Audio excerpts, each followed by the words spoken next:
नमस्कार बच्चों, जय माता दी। आज की कक्षा में हम कक्षा 11 का जीव विज्ञान पढ़ेंगे। इसमें अभी हम आधुनिक वर्गीकरण के बारे में जान रहे थे। आधुनिक वर्गीकरण में टैक्सोनॉमी वर्गीकरण की एक प्रमुख प्रक्रिया है। टैक्सोनॉमी दो शब्दों से मिलकर बना है, टैक्सिस और नॉमस। टैक्सिस और नॉमस।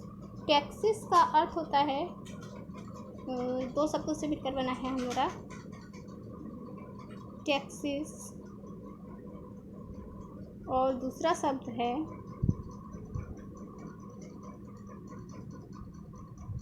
नॉमस। टैक्सिस का अर्थ होता है अरेंजमेंट करना यानी व्यवस्थित करना या व्यवस्था करना, और नॉमस का अर्थ होता है लॉ यानी कानून या नियम। तो व्यवस्थित करने के नियम या व्यवस्थित करने के सिद्धांत को ही हम क्या कहते हैं, टैक्सोनॉमी कहते हैं। तो टैक्सोनॉमी के अंतर्गत हम किस किस चीज़ का अध्ययन करते हैं। सबसे पहले ये जानेंगे कि टैक्सोनॉमी के जन्मदाता कौन है ना। इसके जन्मदाता, टैक्सोनॉमी के जन्मदाता कौन है, शायद आप लोग सब लोग जानते होंगे कि टैक्सोनॉमी के जन्मदाता जो हैं वो एक जाने माने वैज्ञानिक हैं। इनका के नाम क्या है, आप इनका नाम बता सकते हैं। इनका नाम है कैरोलस लिनियस। ये कौन है हमारे,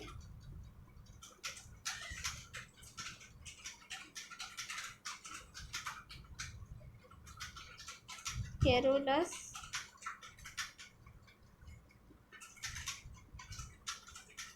लिनियस।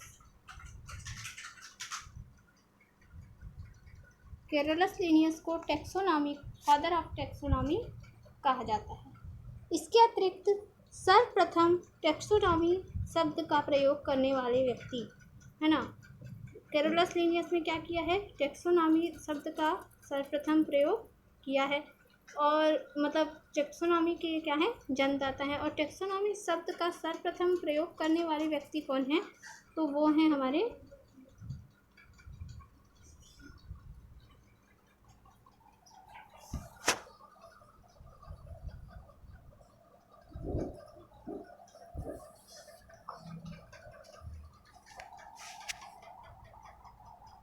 नमस्कार बच्चों, जय माता दी। आज की कक्षा में हम लोग कक्षा 11 का जीव विज्ञान पढ़ेंगे। इससे पहले हम कक्षा 11 के जीव विज्ञान में अध्याय जीव जगत को पढ़ रहे थे। जीव जगत में हम जीवों में विविधता और विविधता के अध्ययन के लिए उनका वर्गीकरण, इसके बारे में पढ़ चुके थे। अब आज हम पढ़ेंगे वर्गीकी के बारे में। वर्गीकी यानी टैक्सोनॉमी। तो वर्गीकी शब्द, टैक्सोनॉमी शब्द दो शब्दों से मिलकर बना हुआ हमारा। पहला है टैक्सिस। टैक्सिस का अर्थ होता है अरेंजमेंट करना या व्यवस्था करना। और दूसरा शब्द है हमारा नॉमस।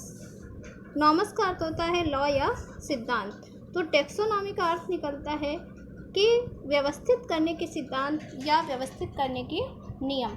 मतलब जो जीव जंतु जिनकी खोज अभी तक की गई है, उनको व्यवस्थित करने का कौन सा सिद्धांत है, या उनको उनके अंतरों और समानताओं के आधार पर हम किस क्रम में व्यवस्थित करके उनको पहचानें, इसी को हम क्या कहेंगे, टैक्सोनॉमी या वर्गीकरण कहेंगे। ठीक है, तो आइए सबसे पहले ये जानते हैं कि इस वर्गीकरण के जन्मदाता कौन है। क्या आप इनको पहचानते हैं? ये हैं Carolus Linnaeus. Carolus Linnaeus. Carolus Linnaeus को आधुनिक वर्गीकरण का जन्मदाता कहा जाता है। फादर ऑफ टैक्सोनॉमी कौन है हमारे, कैरोलस लिनियस। इसके अतिरिक्त जो है एक और व्यक्ति हैं जिन्होंने,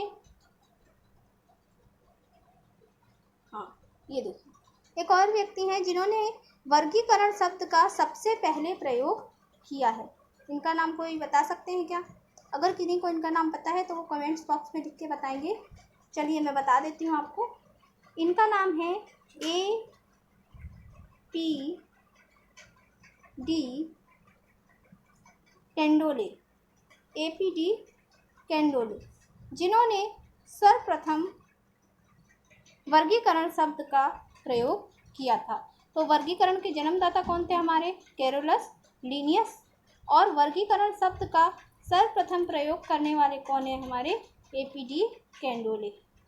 ठीक, इसके बाद में हम ये जानेंगे कि असल में यह वर्गीकरण जो हम शब्द बार बार प्रयोग कर रहे हैं, वर्गीकरण होता क्या है, या वर्गीकी यानी टेक्सोनॉमी जो हम पढ़ रहे हैं वह क्या होता है?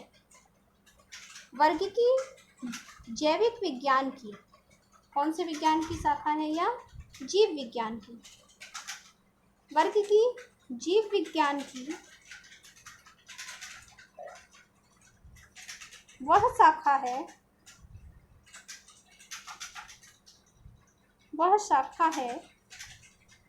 जिसमें कि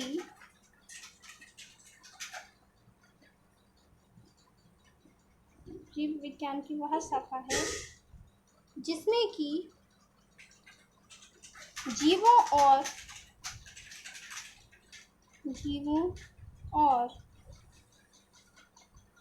पादपों, है ना, दोनों के लिए है वर्गीकी। जीवों के लिए भी है और पादपों के लिए भी है। जीवों और पादपों के पहचान,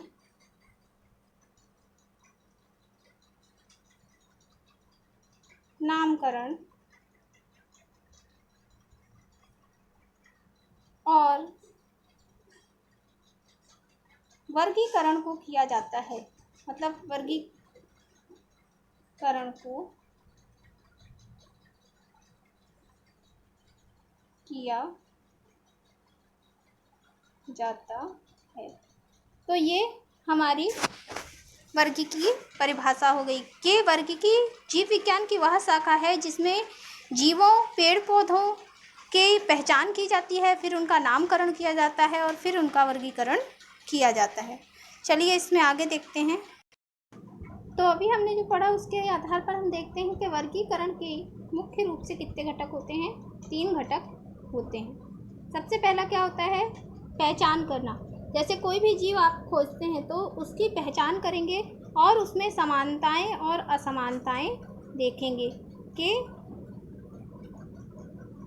अन्य जीवों से किन जीवों से वह समानता रखता है और किन जीवों से असमानता रखता है। ठीक, उसके बाद जब हम उसकी समानताओं और असमानताओं के आधार पर पहचान कर लेंगे तो उस जीव को नाम दिया जाएगा जैव वैज्ञानिक नाम। कैसा नाम दिया जाएगा? जैव वैज्ञानिक नाम दिया जाएगा। अच्छा, जैव वैज्ञानिक नाम से याद आया कि जिनको भी 9th क्लास में हम लोग पढ़ चुके हैं कि जैव वैज्ञानिक नामकरण देने वाले वैज्ञानिक का क्या नाम है। तो अगर आप लोगों को पता है कि जैव वैज्ञानिक नामकरण करने वाले वैज्ञानिक का क्या नाम है तो आप लोग कमेंट बॉक्स में लिखकर बताइएगा।